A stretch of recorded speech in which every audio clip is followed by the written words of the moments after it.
Hello friends, welcome to our channel ভারতীয় football. আজকে কিন্তু অনেকগুলো বিষয় নিয়ে আলোচনা করব এবং খুব একটা বিশেষ একটা আলোচনা হতে চলেছে। আমি চাই যে আপনারা প্রত্যেকেই ভিডিওটা প্রথম থেকে শেষ অবধি দেখুন এবং পারলে একটু শেয়ার করুন, কারণ এটা এআইএফএফ কর্তাদের কানে একটু অন্ততপক্ষে পৌঁছাতে হবে। আজকের প্রতিবেদন যেটা নিয়ে আমি করতে এসেছি আপনাদের সামনে ইন ডিটেলে সব কিছু তুলে ধরবো, যাতে আপনারাও বুঝতে পারেন আসল সত্যটা কি ঘটতে চলেছে বা কি ঘটে চলেছে আমাদের ভারতীয় ফুটবলে।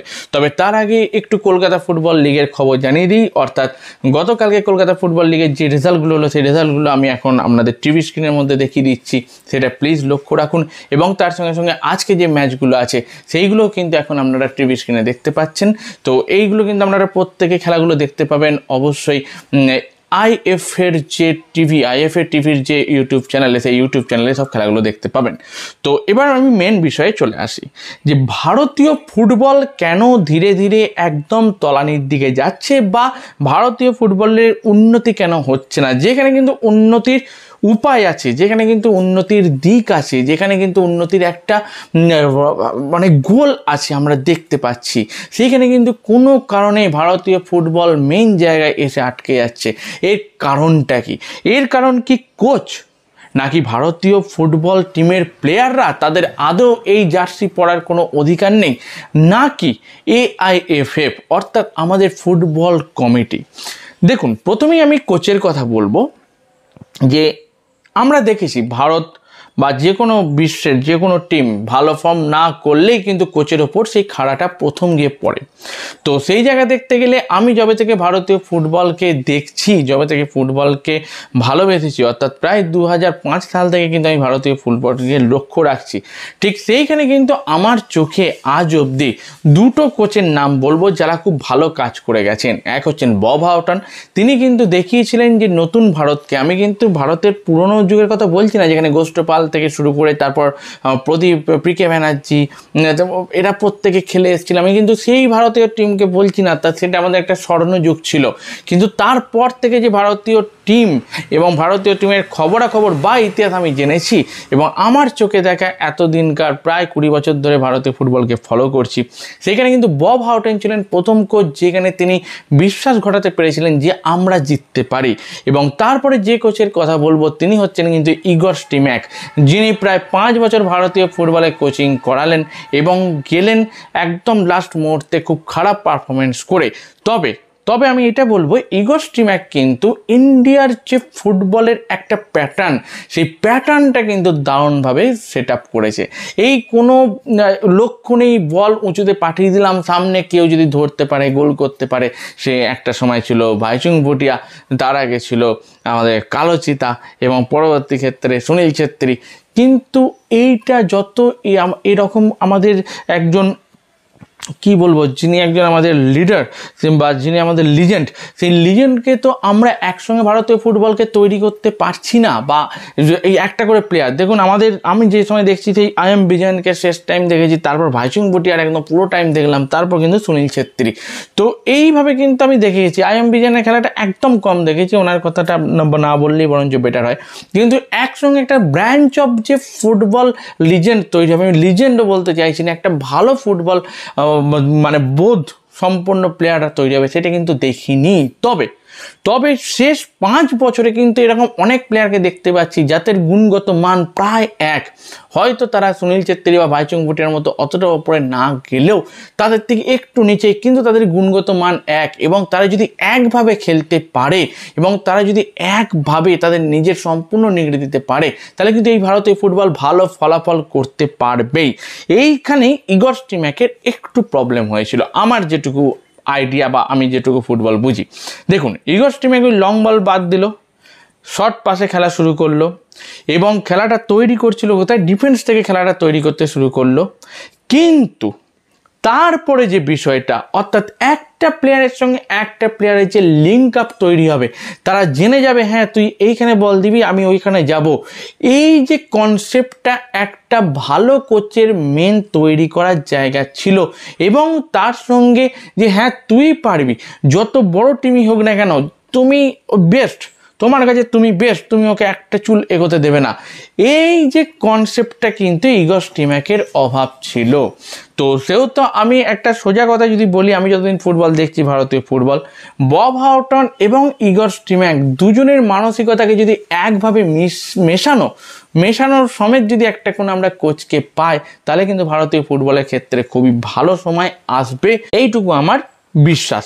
তার সঙ্গে সঙ্গে যার কথা আমি মেন বলবো, সে কিন্তু অন্য কেউ নয়, কোচ নয়, টিমের প্লেয়ার নয়, ইনফ্যাক্ট আমাদের মতো দর্শকরাও নয়, ভারতীয় ফুটবলকে পিছিয়ে নিয়ে যাচ্ছে কিন্তু ভারতীয় ফুটবল বোর্ড। হ্যাঁ, আপনারা ঠিকই শুনছেন, AIFF। আমরা প্রথম দিন থেকে, আমি যবে থেকে ফুটবল দেখছি, সেই তো প্রফুল্ল প্যাটেলকে দেখেই আসছিলাম, তিনি আছেন কি না কি হেনা তেনা, অত ভেতরে ঢুকতাম না, সব ঠিক আছে, এইদিকে ভারতীয় ফুটবল চলছে ইত্যাদি ইত্যাদি, ভেতরে কি স্ক্যাম হচ্ছে না হচ্ছে কিছুই জানতাম না। কয়েক বছর আগে আমরা জানতে পারলাম অনেক স্ক্যাম, ফিফার নিয়মও বিরুদ্ধে চলে যাচ্ছে, তার জন্য কিন্তু আমরা একবার ব্যান হলাম। তারপর নতুন গঠন হলো কমিটি, সেই কমিটিতে প্রত্যেকে ভালো ভালো প্লেয়ার রইলো, ভালো ভালো মানুষজন রইলো, যাদের ভালো বলে আমরা অন্ততপক্ষে বাইরে থেকে জানতে পারছিলাম, বা তাদের লম্বা চওড়া কথাবার্তার মধ্য দিয়ে জানতে পারছিলাম।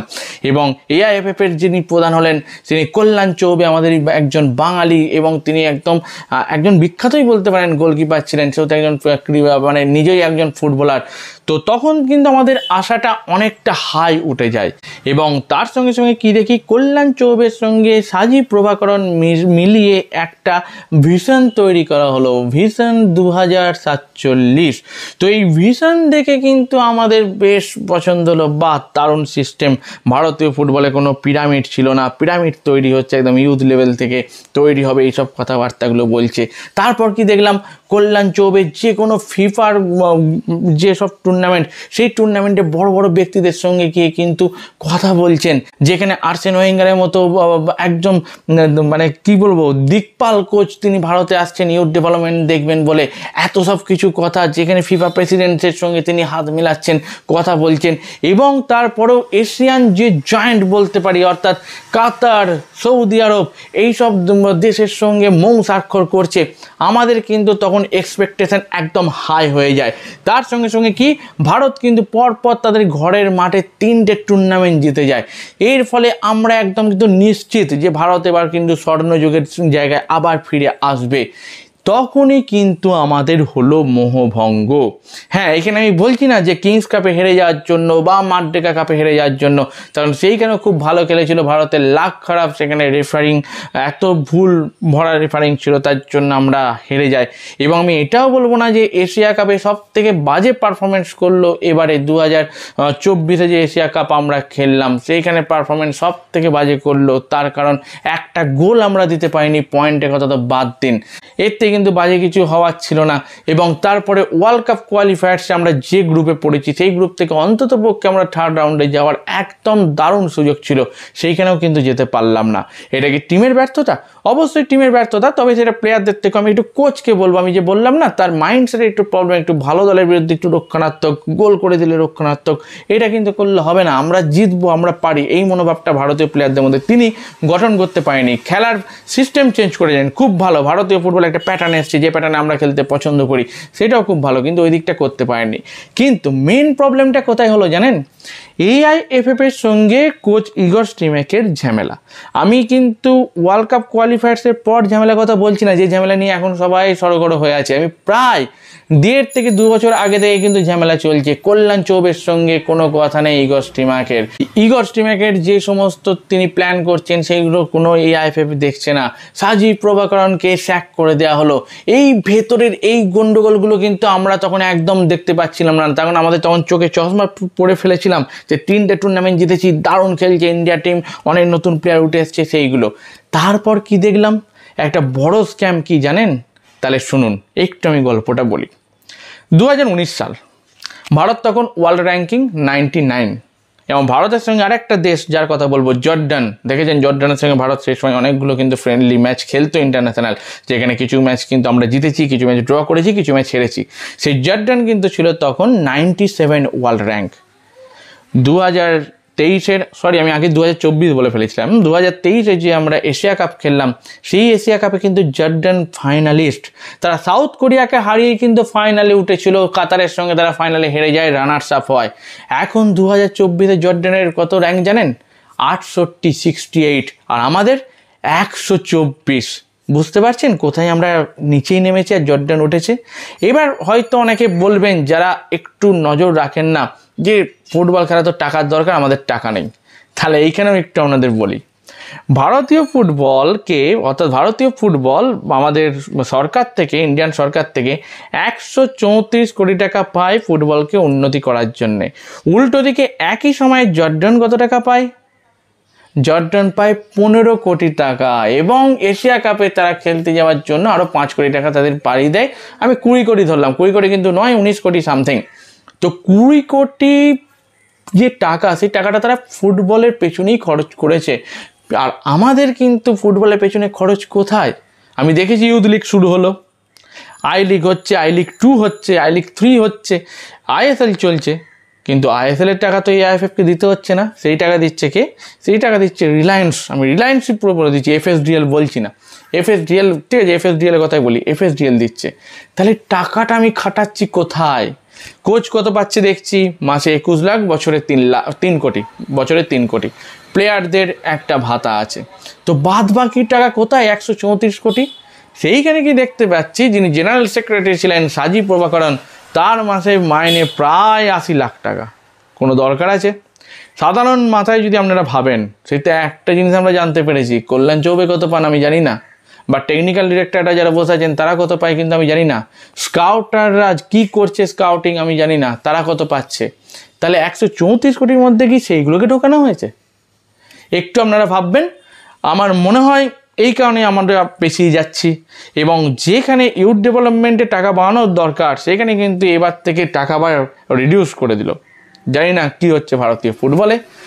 দেখি, আমাদের প্রত্যেকের একটা গর্জন কিন্তু উঠতে হবে, এই আইএফএফের কাছে এই কথাগুলো পৌঁছাতে হবে, এবং আমরা তো আশাবাদী অবশ্যই ভারতীয় ফুটবল একদিন আবার উন্নত জায়গায় উঠবে। আমি জানি আপনারাও আমাদের সঙ্গে একমত আছেন। এইভাবে ভারতীয় ফুটবলকে, বাংলার ফুটবলকে সাপোর্ট করুন, একদম ফুটবলকে কিন্তু সাপোর্ট করা থেকে ছাড়বেন না। আমাদের জন্যই কিন্তু আমরা নতুন করে আবার উঠবো, এইটুকু বলতে পারি। এবং নতুন কোচ এখন অবধি আসেনি। এবছর আমরা মাড্ডেকা কাপও খেলবো না, কিংস কাপও খেলবো না, এখন অবধি কোনো প্রিপারেশান ক্যাম্পও শুরু হলো না। জানি না কবে হবে, খুব তাড়াতাড়ি হয়ে গেলে আমার মনে হয় বেটার হবে। এবং কে কোচ হতে পারে না হতে পারে সেই নিয়েও কিন্তু আমি রিসেন্ট ভিডিওতে আপনাদের জানাবো। এখনকার জন্য এখানেই ভিডিও শেষ করলাম, টাটা।